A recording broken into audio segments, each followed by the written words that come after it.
Pierre-Yves Lenoble, Le chemin vertical.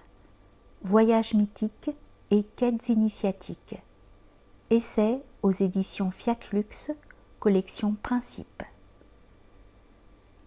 Cet opuscule a pour objet un thème mythologique bien connu des traditions les plus diverses, celui du voyage périlleux, de l'aventure héroïque et de la quête initiatique. L'idée principale que l'auteur se propose de dégager dans cette étude est que derrière leurs formes d'exposition multiples et variées, les grandes péripéties mythiques nous racontent comment notre véritable moi, en luttant vaillamment face à son psychisme illusoire et en s'extrayant difficilement de la matière corruptible, peut transmigrer jusqu'à sa délivrance finale. En d'autres termes, il s'agira de comprendre que les nombreux récits sacrés et autres légendes populaires, de nature avant tout symbolique, nous présentent des pérégrinations terrestres intelligibles à l'entendement humain. Escalade d'une montagne, navigation, traversée de la forêt, descente dans la grotte, etc. Dans le but de dévoiler subtilement par quels moyens chaque homme a l'occasion de sauver son âme.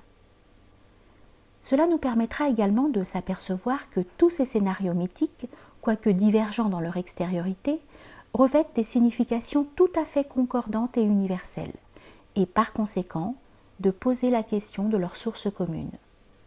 Aussi, cet essai tentera de montrer qu'il y a une transcendance primordiale, un chemin vertical qui unit en amont et de façon sous-jacente l'ensemble des traditions humaines, constituant toutes des chemins horizontaux particuliers, de la même manière que chaque être vivant n'est qu'une parcelle contingente de l'être absolu. Ainsi donc, nombreux et difficiles sont les chemins individuels partant de la périphérie du monde matériel en direction du seul et unique centre spirituel, le royaume de Dieu, qui n'est pas de ce monde, mais qui est pourtant situé en nous-mêmes.